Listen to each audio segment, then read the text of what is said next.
હા બેટા. હા, એક વાત પૂછું? હા પૂછો ને. આ દેવપોઢીની 11 જાય એ પછી આ બધા 4.5 મહિનાનું મહત્વ હોય છે, જે વૈષ્ણવ ધર્મમાં ખાસ કરીને હોય છે, તો એનું શું મહત્વ છે એ મને સમજાવો ને. એ દેવસાયની એકાદશી એટલે જે દેવપોઢી એકાદશી, અને એને છે ને આપણે 4.5 મહિના કોઈ પણ નિયમ હોય એ બધા લે છે. ત્યારે કૃષ્ણ ભગવાન કહેવાય છે કે બાલીની ત્યાં ગયા હોય છે ચરણ ચાપવા, રક્ષા કરવા. એટલે શંકર ભગવાન છે તે દુનિયામાં બહાર આવે છે, લોકવાયકા એવી છે. અને ત્યારે વરસાદે ખૂબ હોય છે. સાયન્ટિફિક રીતે જોઈએ તો ત્યારે બીમારી હોય, એટલે અમુક માણસો ઘરમાં હોય એટલે ભગવાનને લાડ લડાવે. એટલે લાડ લડાવે એટલે અલગ અલગ તો કરે. તો અત્યારે વરસાદ હોય એટલે વર્ષા ઋતુ હોય, વર્ષા ઋતુમાં હિંડોળા બનાવે, જુદા જુદા હિંચકા બનાવે, ફૂલ મંડળી કરે, ફૂલના બંગલા કરે. એવી રીતે ભગવાનને અલગ અલગ કરે. અને હિંડોળા એક ના હોય, ફૂલ ના હોય, સોના ચાંદીના ભાવથી હોય, ગિરિરાજજી બનાવે, અલગ અલગ હોય. અત્યારે જો અમાસ આવશે એટલે હિંડોળા હરિયાળી અમાસના બનાવે, કે એમાં લીલોતરી જે પાન ઘાસ જે બનાવે ઉગ્યું હોય એ ભગવાનને એમાં સજાવી નાના ઠાકોરજીને હિંચકામાં બેસાડે, ઝૂલામાં. અને ગોપી ભાવથી છે કે જશોદા ભાવથી છે, એવી રીતના તમે ઝૂલાવો એટલે ઠાકોરજી આનંદમાં રહે અને આપણને ચેન્જ મળે. એવી રીતે ટાઈમ પાસ થાય આપણો. બીજું કાંઈ સાયન્ટિફિક રીઝન નથી હોતું. અને ભક્તિભાવથી ગણીએ તો આવી રીતે છે. અને આ છે હમણાં હવે દિવાસો આવશે, શ્રાવણ મહિનો શરૂ થશે એટલે દિવાસો આવે. દિવાસો એટલે 100 પરબનો માસો. અમે તો એવું કહેતા કે ત્યાર પછી બધા જે તહેવારો છે ને એ શરૂ થાય 4.5 મહિનામાં. કહેવાય ત્યારે બધા ખેડૂ હોય, એ વાવણીને બધું થઈ ગયું હોય, એમને એ નવરા હોય, એટલે આ બધા તહેવારો આવતા હોય. ત્યારે અમે લાપસી બનાવતા દિવાસાના દિવસે. એટલે જીવંતિકા વ્રતય છે, એ વ્રત જીવ્રત છે, એ બધું તે દિવસથી શરૂ થાય. પછી રક્ષાબંધન આવે, સાતમ આઠમ, કણબીની આવે.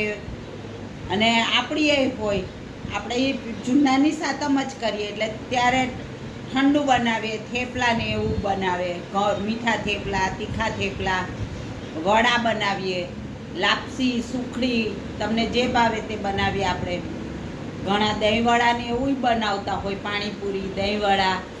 આજના જમાનામાં તો ઘણું બધું બને છે. અમે તો થેપલા બનાવતા, મીઠી પૂરી, તીખી પૂરી. અને એવી રીતના પછી સાતમ આઠમ પહેલી નાની હોય ત્યાં રક્ષાબંધન આવી જાય 2-4 દિવસ પછી.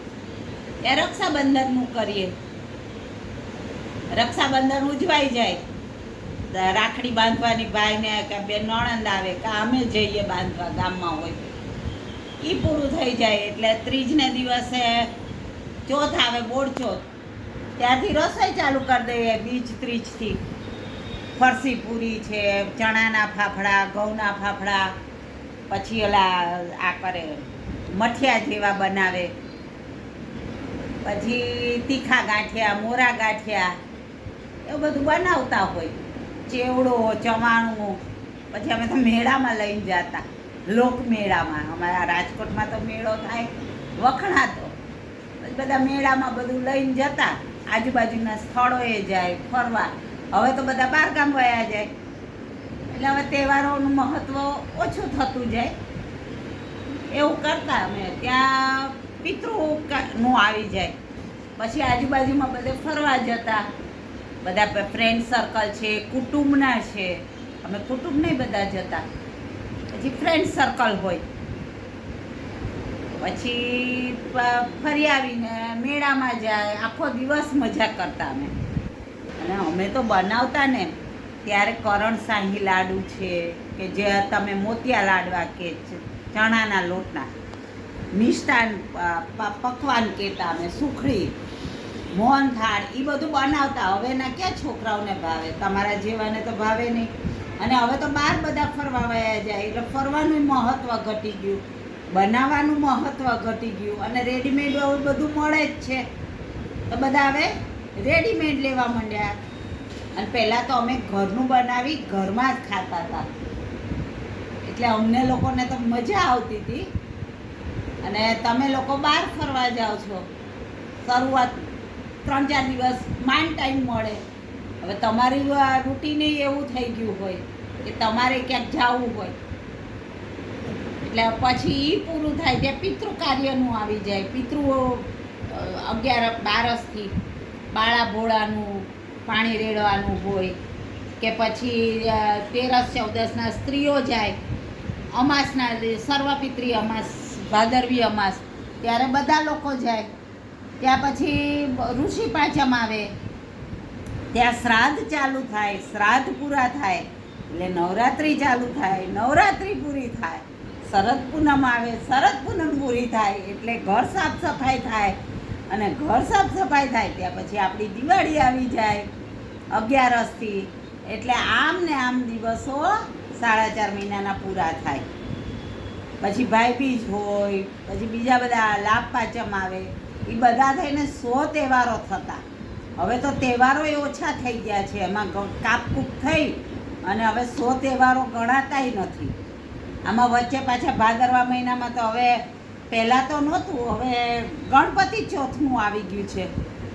ગણપતિ ઉત્સવ એ ઉજવાય છે. પહેલાં ગણપતિ ઉત્સવ આટલા નહોતા ઉજવાતા, મહારાષ્ટ્રમાં ઉજવાતા હતા. હવે આપણે 10 દિવસના ગણપતિ અહીંયા ઉજવાય છે ઠેર ઠેર.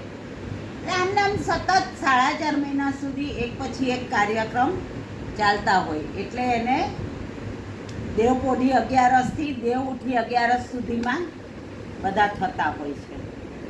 મહત્ત્વ બીજું કંઈ નહીં પણ માણસોને વરસાદને હિસાબે ઘરમાં રહેતા હોય, તહેવારને હિસાબે બહાર જવા મળે. બરાબર, બીજું કાંઈ નથી આમાં લોજિક.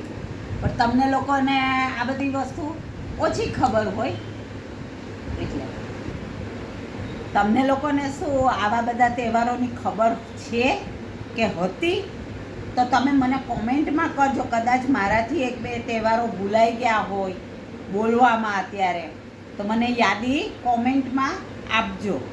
ચાલો બીજા નવા વિડીયોમાં મળશું. જય શ્રી કૃષ્ણ. બાય. ચાલો બાય.